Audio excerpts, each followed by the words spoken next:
Bakıda arvadını Lökbətandakı gölün ətrafına aparıb orada amansızlıqla qətlə yetirən Rəşad Tağıyevin cinayətinin bəzi detalları məlum olub. İstintaqla müəyyən edilib ki, öldürülən qadının mobil telefonuna baxış zamanı ona məxsus nömrə ilə Maqsud İsmailova məxsus nömrə arasında cinsi etirazlarını təmin etmə məqsədi ilə yazılmış mesajlar, həmçinin TikTok şəbəkəsində qadının müxtəlif profillərlə tanışlıq mövzusunda yazışmaları aşkar edilib.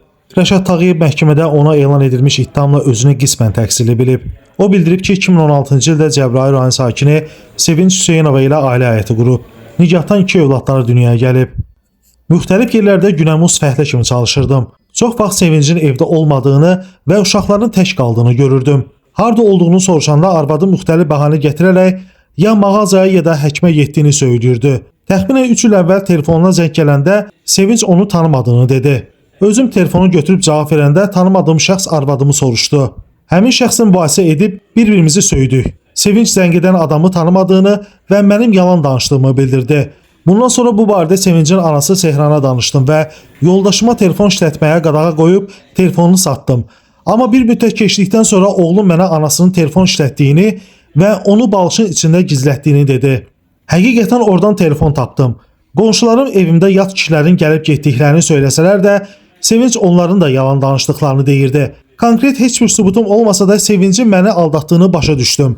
Qaynanama bu haqda danışsam da mənə dedi ki, elə adlı qızım yoxdur, nə istəyirsən et. Rəşad Tağıyevin sözlərinə görə Sevinç qonşuluqda yaşayan Terman adlı şəxsin arvadı Rəqiyə ilə rəfəqəlik edib.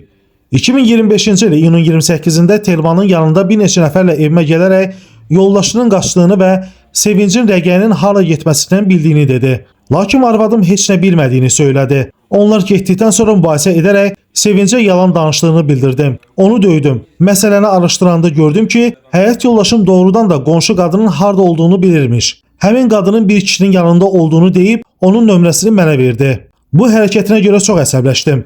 Artıq onun yalanlarına dözməyərək arvadımı öldürmək qərarına gəldim. Yoldaşımı uşaqlarımın gözü qarşısına deyil, yaşadığımız evdən uzaq bir yerdə öldürmək istədim. Rəşad Tağıyev bundan sonra evdən bıçaq götürərək həyat yoldaşı Sevinç Hüseynovanı yaxınlıqdakı gölün kənarına aparıb və bıçaqla onun qarnına zərbə vurub. İkinci zərbəni vurmaq istədikdə bıçaq əlindən düşüb. Əvvəl əllərimlə sonra əlimdəki gödəkçənin sol qolunu boğazına dolayıb Sevinci boğdum. Əllərindən tutaraq öldürdüyüm yerdən 4-5 metr kənara sürüyüb yolun kənarına uzandırdım. Üzərinə dam örtüyünü qırıqları və mişar daşları ilə örtdüm. Bıçağı cəsədin yanına attım. Evə qayıdandan sonra 102 xidmətinə zəng edərək əməkdaşa arvadımı öldürdüyümü dedim. Qeyd edək ki, Rəşad Tağıyevə qarşı Cinayət Məcəlləsinin 120.1-ci, yəni qəsdən adam öldürmə maddəsi ilə ittiham irəli sürülüb. Orxan Rasifoğlu, məhkəmə xəbərləri.